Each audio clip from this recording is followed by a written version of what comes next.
Masechet Yevamot Daf Kuf Aleph 101, nous commençons à la première ligne.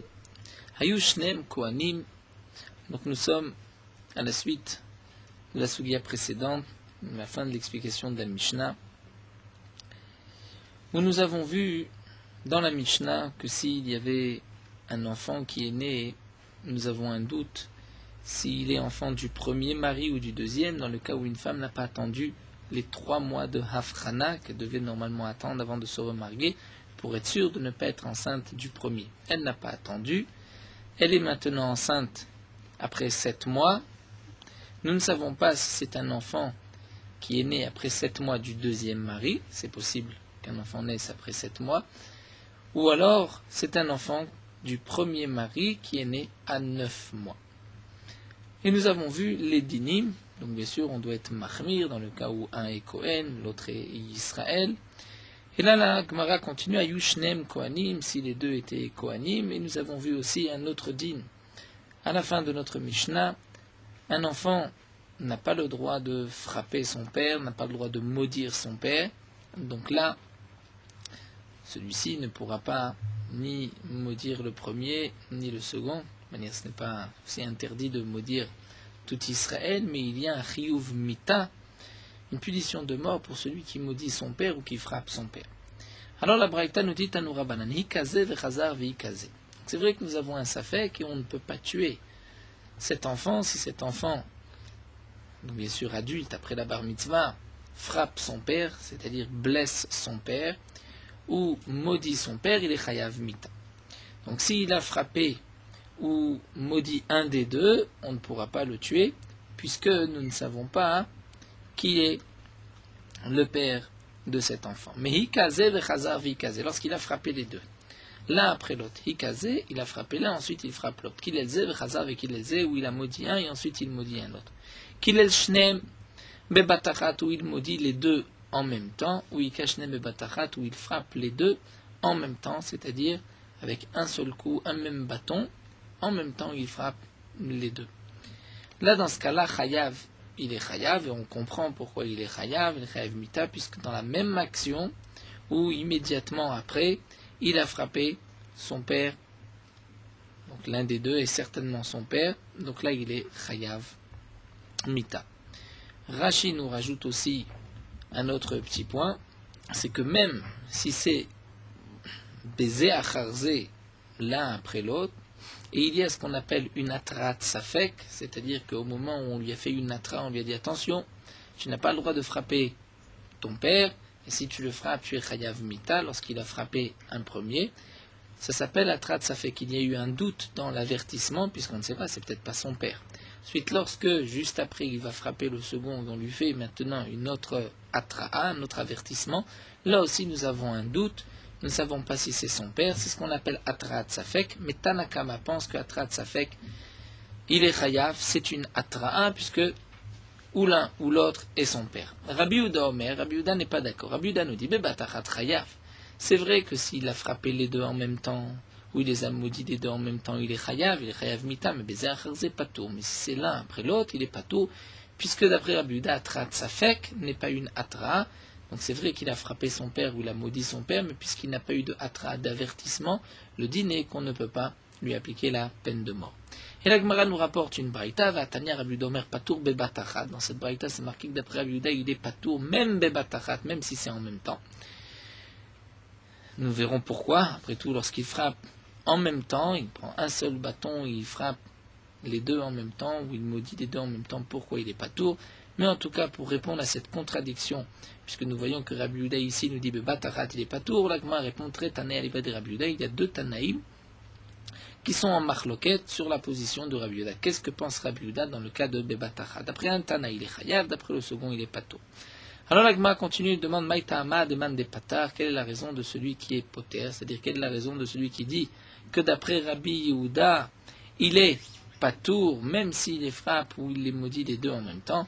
Et Amar Rabbi Hanina répondait, Mar bracha le matav, ne mar bracha le maala. C'est marqué bracha, la bénédiction pour ne pas dire malédiction. Bracha, celui qui bénit son père, les matav, ne mar bracha le maala. Et c'est marqué bracha en haut, c'est-à-dire, nous explique Rashi, vis-à-vis d'Akadosh Baruch Hu, Chas v'Shalom, si quelqu'un va maudire.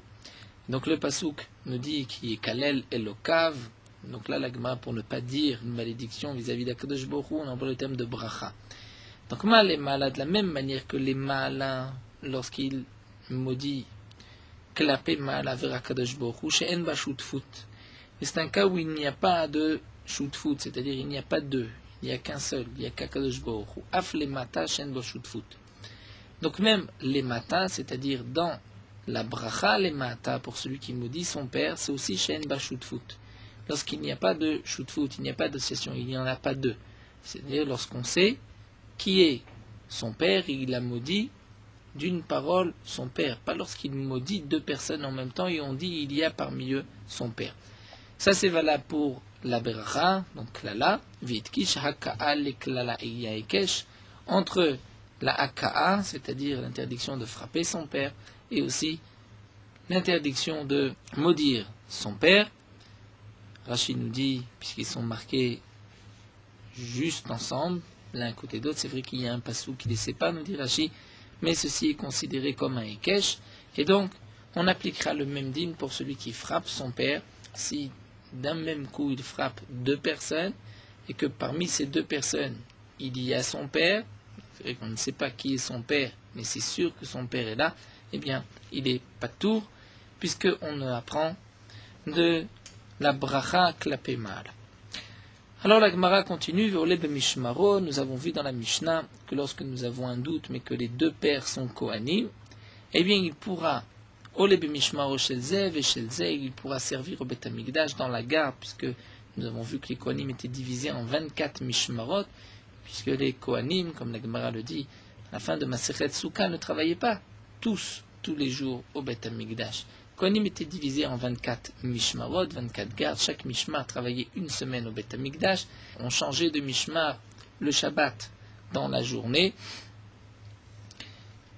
Il y avait dans chaque mishmar 6 baté avot, c'est-à-dire 6, on va dire par famille de pères, et chacun servait un jour au Beth Amikdash. En général, un Kohen servait dans son mishmar 2 fois dans l'année, ou 3 fois dans l'année, 2-3 fois dans l'année, ça dépend, puisqu'il y avait donc 24 mishmarot.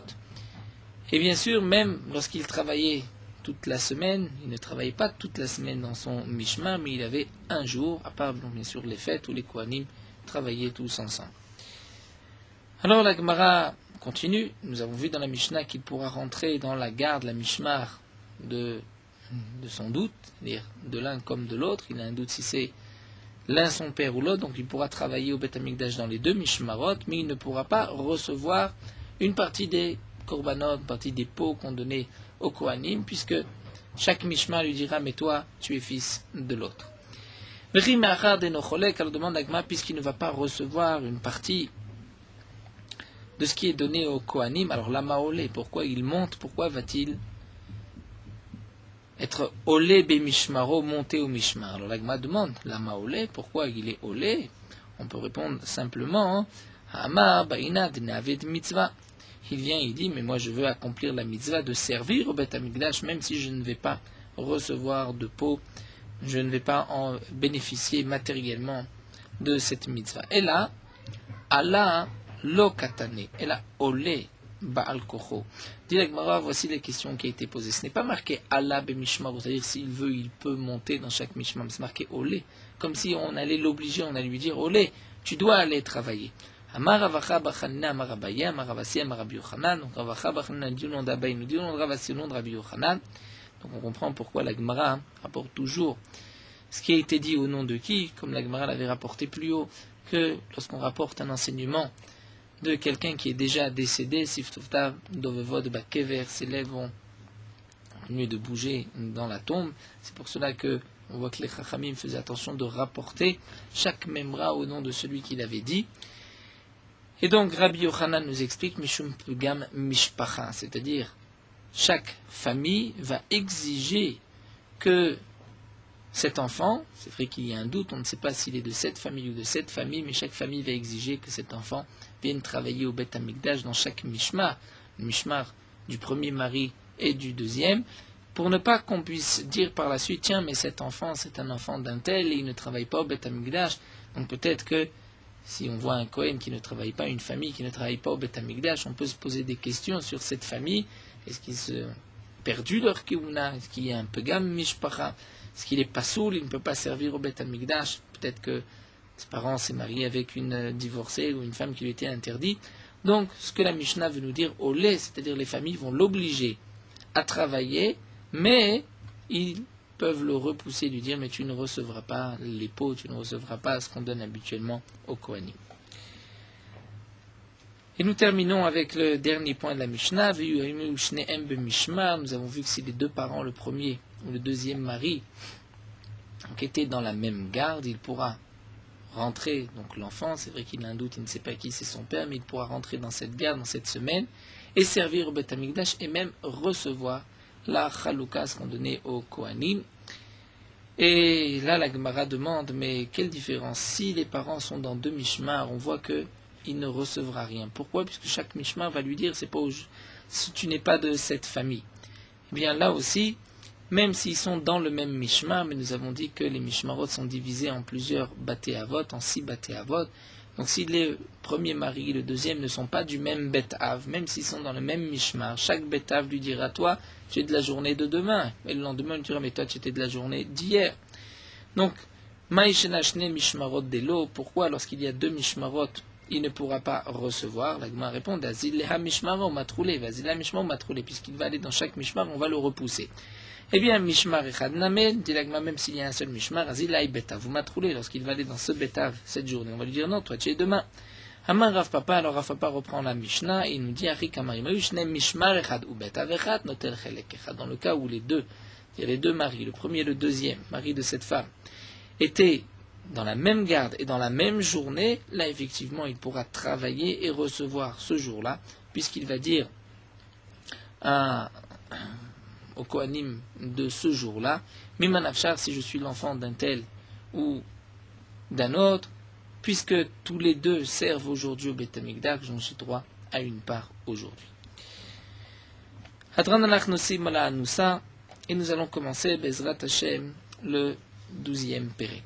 Le 12e Pérek, nous allons rentrer dans les détails de la mitzvah de Chalitza. C'est vrai que nous avons déjà depuis 100 dapim parlé beaucoup de Chalitza, mais nous ne savons pas encore comment on va appliquer cette mitzvah, quelle est la procédure de cette mitzvah.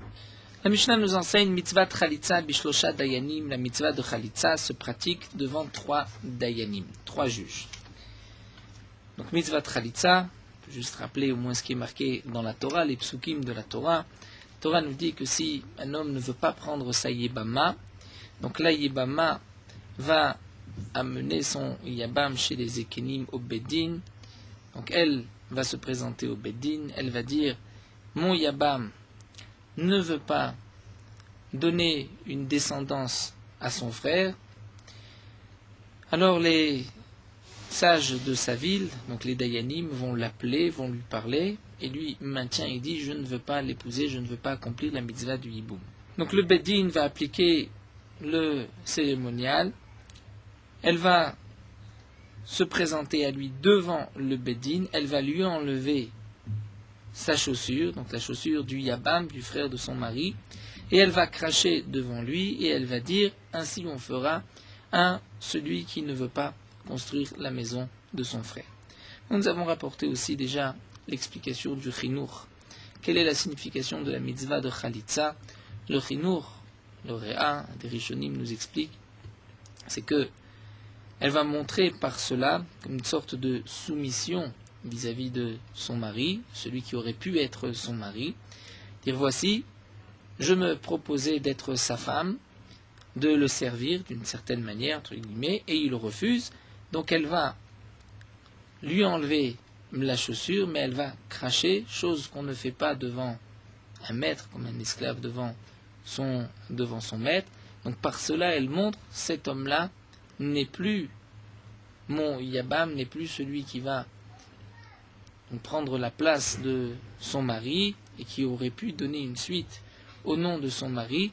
Et donc ainsi, elle va être libérée de la mitzvah de Yiboum, mais elle pourra se marier avec qui bon lui semble. Donc cette mitzvah Khalitsa comprend en vérité quelques parties importantes.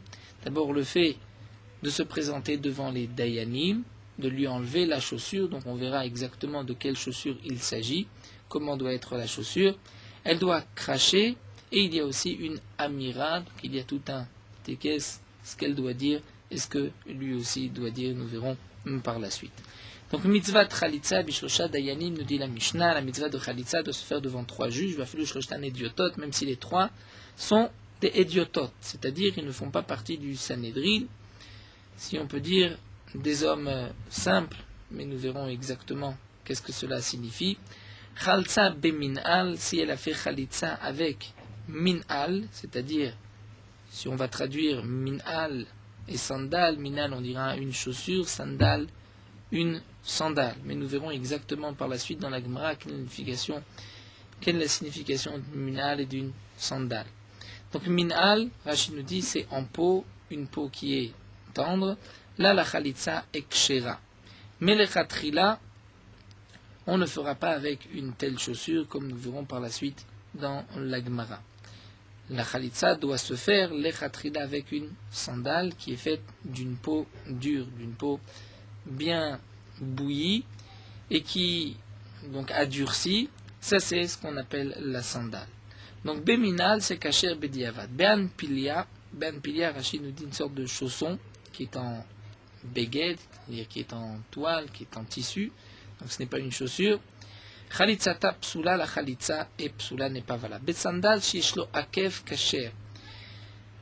Si c'est une sandale qui a akev, on traduit généralement par un talon, mais ici Rachid traduit par une semelle.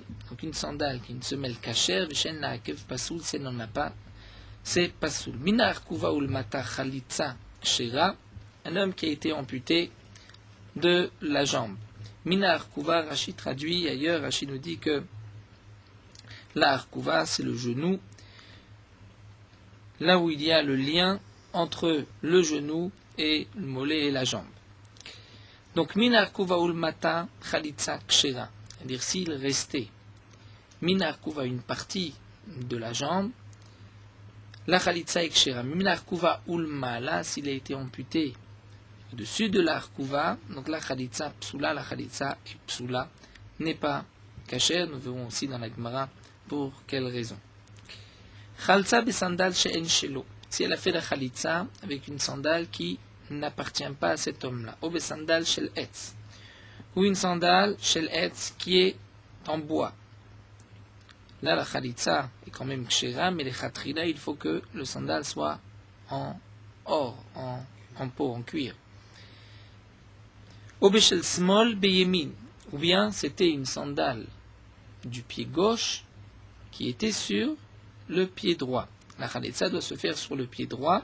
Si on a inversé la chaussure, mais que malgré tout elle lui a fait la khalitza sur le pied droit, khalitza kshera, la khalitza est kshera. Khalsa begadol shu yachol la alorbo, si on lui a fait khalitza à cet homme-là, une chaussure qui était un peu trop grande pour lui, mais il peut quand même marcher, obekatan, c'est une chaussure qui est un peu petite, chofet rov raglo, mais qui recouvre quand même la majorité de son pied, khalitzata kshera, la khalitza est kshera. Donc là, Gemara nous expliquera exactement comment doit être faite la chaussure de la khalitza. Aujourd'hui, dans les bâtés dinim, il y a une chaussure qu'on peut adapter pour chaque pied afin qu'on puisse accomplir la mitzvah de khalitza s'il y a le besoin, comme il faut. La Gemara continue, donc au début nous avons vu qu'il faut 3 dayanim, donc dayanim c'est des juges, et ensuite on dit même si c'est 3 hommes simples. Alors demande la Gemara, puisque même shlosha idiotot, 3 hommes simples sont suffisants, alors dayanim lamali, pourquoi ai-je besoin de dayanim, de juges? Lorsqu'on dit des dayanim, il s'agit de personnes qui connaissent la halakha, qui ont étudié, de talmidei chachamim, idiotot, c'est des hommes simples. Hakamash malan, la Gemara vient répondre, voici le chidouche de Bainan. Bishlosha shiyodim lakrot ke'en dayanim. C'est vrai que nous n'avons pas besoin de 3 dayanim qui ont les compétences et les connaissances de juges de dayanim, mais il faut au moins 3 personnes qui savent faire lire à la yevama, lui dicter ce qu'elle doit dire, comme des Dayanim qui, eux, savent ce qui est marqué dans la Torah. Puisque Tosfot nous dit, pour toutes les questions qui vont être rencontrées au cours de la procédure de la Khalitsa, donc c'est vrai que même si c'est 3 hommes simples, ils peuvent par la suite demander à des Dayanim, Talmidei Chachamim, s'ils ont bien agi. Mais, puisqu'il faut que la Yebama dise certaines paroles, que le Yabam aussi va dire le Chafat Stile Karta, là il faut au moins être sûr qu'ils ont bien prononcé, qu'ils ont bien dit ce qui est marqué dans la Torah. Et pour cela, si eux-mêmes, les 3 personnes, les Dayanim, ne savent pas quoi leur dire, ils ne pourront pas par la suite demander à de vrais Dayanim. Donc nous avons besoin de 3 idiototes, mais de 3 idiototes qui savent lire, qui savent lui dicter, lui dire à cette femme quoi répéter et quoi prononcer. Alors l'Agma continue, dit Tanina, la Tanura Banan, nous avons donc une preuve à cette braïta, mitzvah chalitza bishlosha, sheyodim lakrot ken dayanim. La mitzvah chalitza, c'est 3 qui savent dicter à la femme ken dayanim comme 3 dayanim. Rabbi Yehuda Omer bechamisha. Rabbi Yehuda pense qu'il faut 5 dayanim, pas 3 mais 5. Maïtama de Tanakama, quelle est la raison de Tanakama de Tanya? Dans la Torah, c'est marqué que la Yebama va monter au Beddin de sa ville, elle a Zekenim. Donc si c'est marqué Zekenim, c'est Shnaim au pluriel 2. Ven Beddin Shakul, puisque nous avons une règle que le Beddin n'est jamais un chiffre pair. Mosifim Aleem Odechad, on va rajouter un autre, puisque le Beddin doit toujours être un chiffre impair, donc nous avons 3 Dayanim, avec un Shlosha. Rabbi Yehuda dit, c'est vrai que c'est marqué Zekenim, donc on dirait 2, mais nous dit Rabbi Yehuda, c'est aussi marqué Zikne. Rashi nous rapporte le pasuk Vekarulo Zikne Hiro. Et ensuite la Torah nous dit et les sages de sa ville vont appeler le mari. Donc d'abord c'est marqué que la Yevama va monter elle à Zekenim. Donc Zekenim c'est 2. Ensuite c'est marqué Zikne Hiro Vekarulo Zikne Hiro. Les Zikne Hiro vont l'appeler. Donc nous avons encore 2. Donc la Torah nous dit il y a 4. Et comme En Beddin Shakul Mosifim Alemodachat, on rajoute encore un, ça fait 5. Avec un Khamisha. Alors demande l'Agma et Tanakama, d'après Tanakama, Hay Zikne Mayavidle, le Zikne que Rabbi Yehuda rapporte, que les Zikne Hiro vont l'appeler. C'est vrai que la Torah n'avait pas besoin de dire les Zikne Hiro vont l'appeler, on pourrait dire Vekarulo, ils vont l'appeler, et ensuite ils vont lui parler, puisque on sait bien que la Yevama est montée chez les Dayanim, chez les Zekenim. Donc pourquoi la Torah répète Zikne? D'après Rabbi Yehuda, c'est pour nous dire qu'il faut encore 2 Dayanim, mais d'après Tanakama.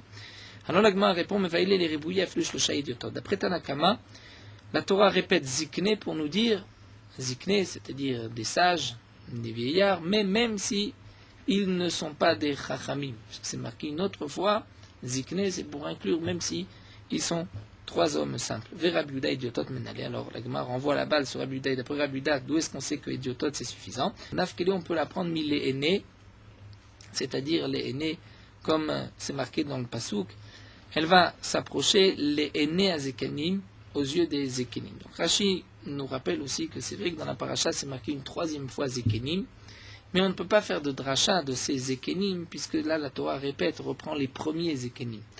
Mais la Torah avait marqué une fois Zekenim et ensuite Zikne, là il y a une petite différence, on ne parle pas de ces Zekenim que la Torah avait mentionné au début. Donc les Neha Zekenim, ce sont les Zekenim que la Torah a mentionné au début, mais Zikne c'est pour nous apprendre autre chose.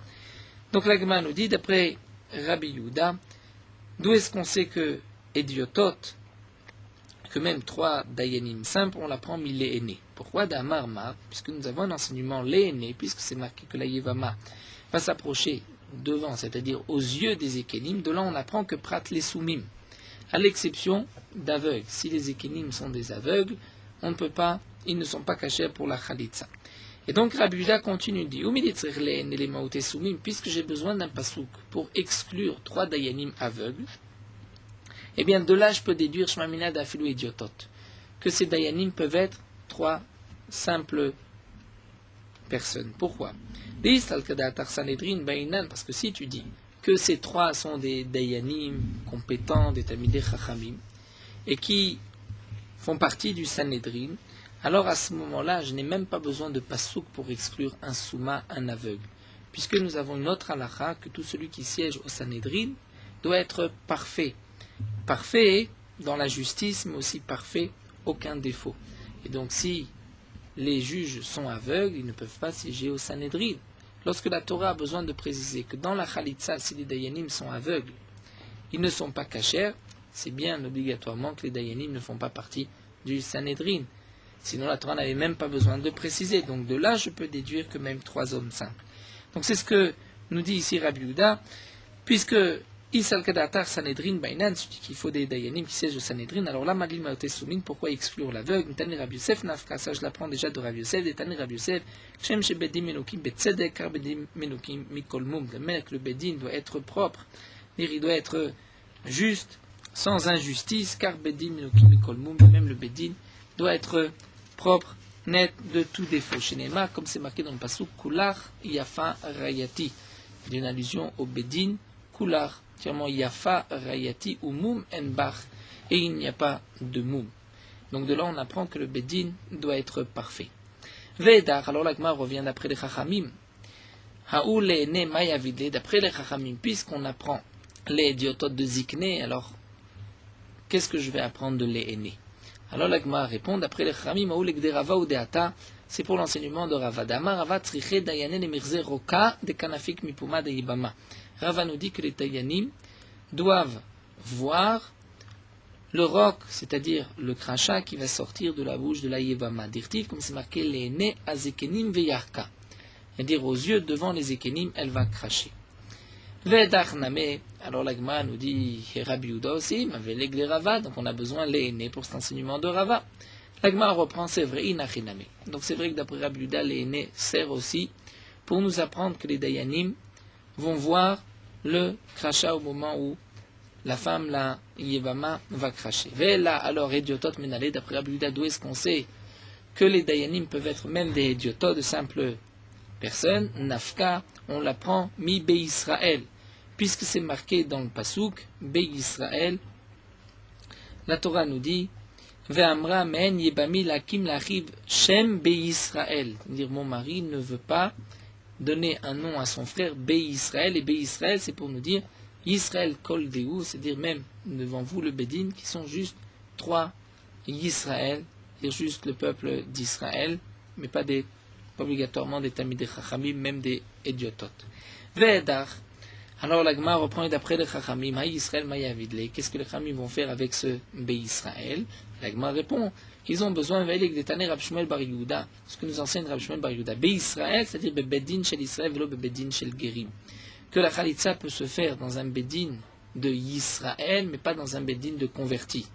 C'est-à-dire, même 3 convertis, Talmidei Chachamim, ne peuvent pas siéger dans un Bedin et juger le din de Khalitsa. Ve'edar, alors l'Agma reprend et d'après l'autre, eh bien, Be Israël achinektiv, il y a marqué encore une fois Be Israël, Venikra Shemo Be Israël. Donc là, nous avons aussi un autre passou pour nous dire que le Beddin doit être Israël et pas des convertis. Ve'edar et l'autre. Et là, l'Agma termine, mais Vaïlé, lui, va utiliser ce deuxième Be Israël avec des Tanya pour la Braïta, Rabbi Yehuda, Paramachat Ayim Neshvim, Nifne Rabbi Tarfon, ce que nous dit Rabbi Yehuda. Une fois, nous étions assis devant Rabbi Tarfon, Uba'a Yebama Lachlot, et une Yebama est venu faire la Khalitsa. Ve'amar lanu, il nous a dit Rabbi Tarfon, Anu kulechem, répondez tous après Chalutz an-Na'al. Chalutz an-Na'al, c'est-à-dire une manière de marquer qu'effectivement la Khalitsa a été faite, et c'est ce que la Torah veut nous dire, Venikra Shemo Be Israël, Bet Chalutz an-Na'al. Dire il faut que ceux qui sont présents disent Chalutz an-Na'al, et c'est pour cela qu'on a besoin de ce Be Israël. Ve'edar, donc maintenant on retourne sur Rabbi Yehuda, on lui demande, et d'après toi Rabbi Yehuda, d'où est-ce que tu vas apprendre que ceux qui sont présents vont répéter, vont dire Bet Chalutz an-Na'al, mi Venikra Nafka, on l'apprend de Venikra, puisque la Torah dit Venikra Shemo Be Israël, Bet Chalutz an-Na'al, même si on ne l'apprend pas du mot Be Israël, mais on l'apprend de Venikra, il va être proclamé Bet Chalutz an-Na'al.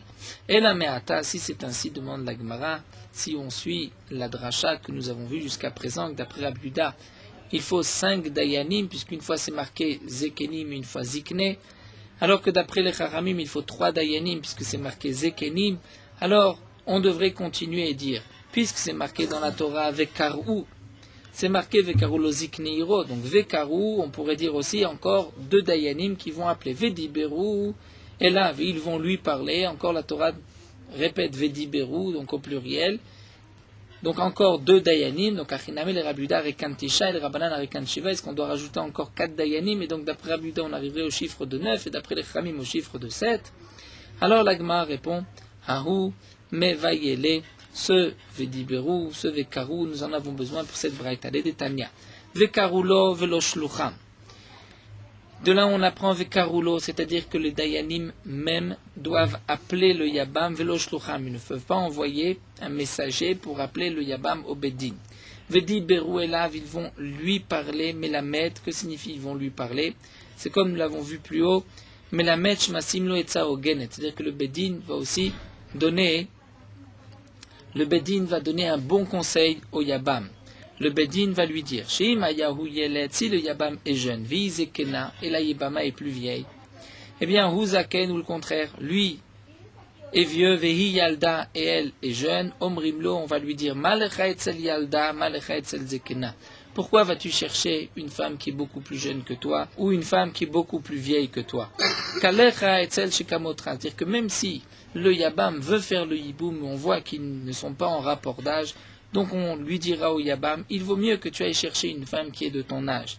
Val tachnis ktatal et torbetecha, et ne rentre pas la dispute dans ta maison. Donc ça c'est ce que le pasuk nous apprend, Vediberuela, c'est-à-dire ils vont lui parler, ils vont lui dire des paroles, ils vont bien le conseiller dans la mitzvah du Yiboum. Et donc s'ils ne sont pas en rapport d'âge, ils lui diront, il vaut mieux que tu fasses Khalitza. Amar Rava, Amar Rav Nachman, Halacha, Khalitza, Bishlosha. Rava nous dit au nom de Rav Nachman, la Halacha, c'est que la Khalitza se fait devant 3 dayanim. Pourquoi? Oui, Vestamlan Tana Kavate, parce que dans notre Mishnah, le Tana aussi, Stama, ce n'est pas marqué de nom, il n'y a pas de machloket, c'est marqué la Khalitza se fait devant 3 dayanim. Donc la Halacha, c'est comme les Chachamim. Amar Rava, le Rav Nachman, Rava dit Rav Nachman, Yachi, si tu apportes comme preuve la Mishnah, puisque dans la Mishnah, c'est marqué qu'il faut 3.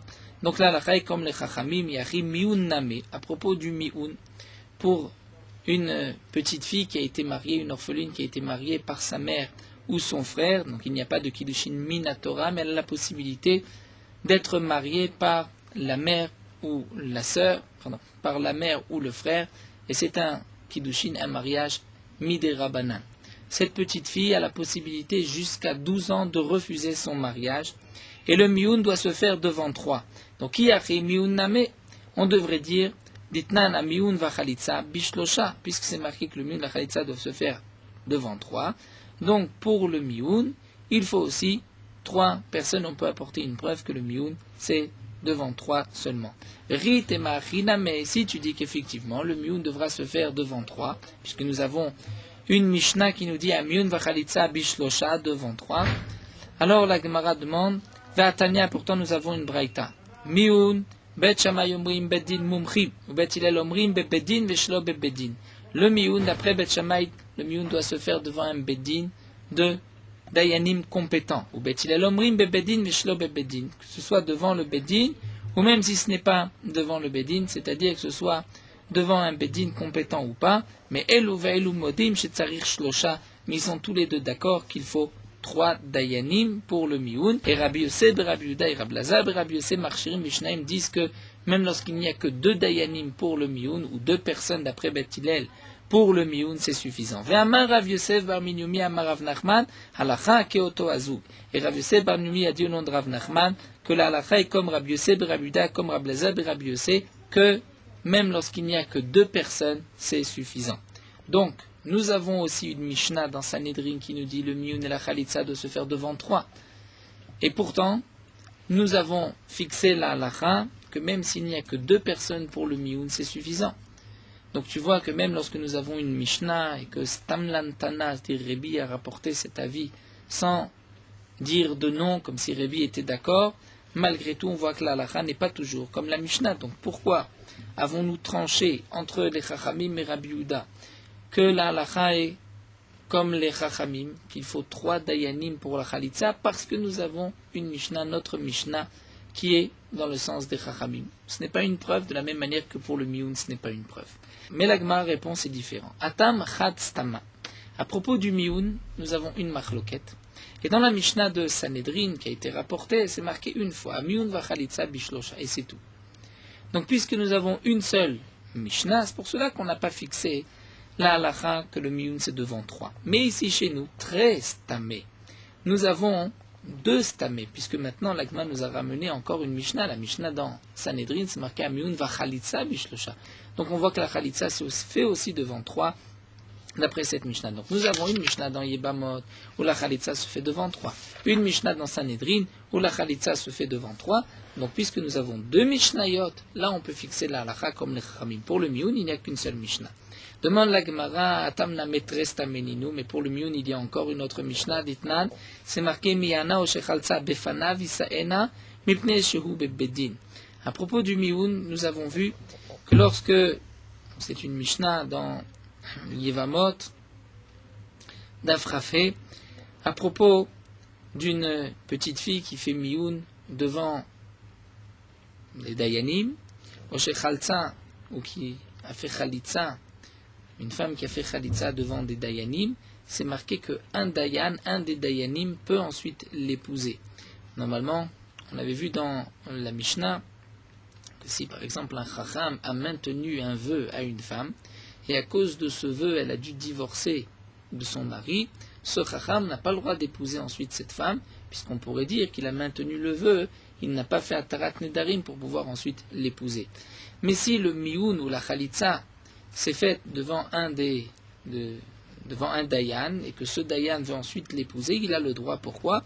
Parce que le miyun et la khalitza doit se faire devant un beddin, ce n'est pas devant une seule personne comme la tarat nedarim, où on peut encore soupçonner le rav, le Dayan. Mais là c'est devant 3. Donc là nous avons encore une Mishnah, où le miyun et la khalitza doit se faire devant 3. Et là, Atam, alors la Gemara reprend et nous dit c'est vrai que Miyun, il y a encore une autre Mishnah, donc nous en avons 2, mais on revient et là, Atam, Trestame, Achatla, Testame. Dire pourquoi on va fixer la halakha que la Khalitza c'est devant 3 comme les Chachamim, parce que nous avons maintenant 3 Mishnayot qui nous dit que la Khalitza se fait devant 3. Alors que pour le Miyun, comme nous n'avons que 2 Mishnayot, donc on ne va pas fixer la halakha, c'est devant 3 Dayanim. Mais là, la Gemara demande Mirde Hastama ve Hastama. Puisque nous avons une stam Mishnah, malichat stam, malitrestam, malitlata. Quelle différence il y en a? 1, 2 ou 3? Le principe de stam, c'est d'apporter une preuve. Puisque Rébi a rapporté un enseignement, Rébi qui a composé les Mishnayot, a rapporté un enseignement, n'a pas marqué de machloket, n'a pas rapporté le nom de celui qui a dit 3. C'est que donc Rébi est d'accord, il pense que la halakha a été fixée que c'est 3. Donc peu importe si Rébi l'a dit 1 fois, 2 fois ou 3 fois. Puisqu'il a marqué 1 fois que la Khalitza c'est devant 3. Donc je vois que Rébi pense que la halakha est 3. Donc on ne peut pas dire que pour Miyun on ne fixe pas la halakha à 3, parce que nous n'avons que 2 Mishnayot. Alors la Gemara reprend, et là Amar Rav Nachman Bar Yitzhak, en vérité, Uil Vestam Bimkom Machloket. Pourquoi pour la Khalitza nous allons fixer que la halakha est comme les Chachamim, mais pas comme Rabbi Yehuda? Parce que nous avons un stam là où il y avait une machloket. Ditnan, dans la Mishnah de Sanhedrin, c'est marqué Smichat Zekenim, la smicha du Beddin, lorsque le Beddin devait poser les mains sur un korban, lorsque tout le clan d'Israël avait fauté à cause du Beddin, pour parlem d'avar shel tzibur, vegla harufa, pour la egla harufa, bishlosha, il faut 3 dayanim. Livre Rabbi Yossé sont les paroles de Rabbi Yossé. Rabbi Yehuda omer bechamisha, et Rabbi Yehuda nous dit bechamisha, il faut 5. Ensuite, juste après, c'est marqué à Khalitza va miyunim bishlosha. Khalitza et miyun doit se faire devant 3. Et là, on voit que Rabbi Yehuda, qui était juste avant en machloket sur la smichat zekenim, n'est pas maintenant en machloket sur la Khalitza. Bien que Rabbi Yehuda lui-même, comme nous l'avons vu plus haut dans la Braïta, pense que la Khalitza doit se faire devant 5. Donc, puisque dans cette Mishnah, on me rapporte une machloket Rabbi Yossé, Rabbi Yehuda, et qu'ensuite, on me dit que la Khalitza se fait devant 3. Velo kapalegi Rabbi Yehuda, et Rabbi Yehuda, dans cette Mishnah, n'est pas en machloket. Donc, c'est pour cela que je vais fixer la halakha, comme les Chachamim, que la Khalitza doit se faire devant 3. Pourquoi? Parce que Shema Mina Darbe Rabbi Yehuda, je vois que Rabbi Yehuda a changé d'avis. La preuve, c'est que Rabbi Yehuda n'était pas en machloket dans Sanhedrin. Donc, Shema Mina, on peut apporter une preuve que d'après Rabbi Yehuda, la Khalitza peut se faire même devant 3 dayanim, et c'est pour cela qu'on a fixé la halakha comme les Chachamim. La Gemara continue à Marava, quelques petites halachot concernant la Khalitza. Tzriche dayane le mikve durta. Les dayanim doivent fixer un endroit, dire l'endroit où on va faire cette procédure de Khalitsa. Dirti, comme c'est marqué dans le Pasuk, Ve'alta yevimto hasha'ara. C'est-à-dire que la Yebama va monter à Sha'ara, donc dans la porte de la ville, là où siégeaient les Ékénim, les sages. Et donc on met un endroit, la Torah précise un endroit à Sha'ara, à la porte de la ville, et la Ékénim, chez les Ékénim. Donc il faut fixer un endroit. Rav Papa et Ravna berbi Rav Yoshua avaient Ouvda bechamisha. L'Agma nous dit que Rav Papa et Ravna berbi Rav Yoshua, lorsqu'ils faisaient Khalitsa, ils ont fait avec 5 Dayanim. Keman demande Agma que Rabbi Yehuda comme Rabbi Yehuda. Va à Darbe, pourtant Rabbi Yehuda, nous avons vu, a changé d'avis et d'accord que 3 sont suffisants. L'Agma répond les Pirsoumé Milta. En vérité, ce n'est pas que nous avons besoin de 3, mais c'était pour faire beaucoup de bruit, pour que la Khalitsa se sache et qu'ensuite, cette femme n'épouse pas un Kohen, puisqu'une Khalitsa est interdite à un Kohen, et aussi nous dit Rashi pour que les gens puissent maintenant se marier avec elle. Ravashi, Iklel et Rav Kahana, Ravashi était chez Rav Kahana, Marley, il lui a dit Salik Marley Gaban et Nui Bechamisha, monte chez nous pour remplir, pour compléter un beddin de 5 pour pouvoir faire Khalitsa. Amar Rav Kahana me dit avec Aïmna Kameh de Rabbi Yehuda, j'étais devant Rabbi Yehuda, va Marley, il m'a dit Tassak les Zirza de Kané, va, monte les Zirza de Kané, Rashi nous dit dans un fagot de Kanim, de roseaux. Les Khamim ont été s'asseoir là-bas pour faire la Khalitsa.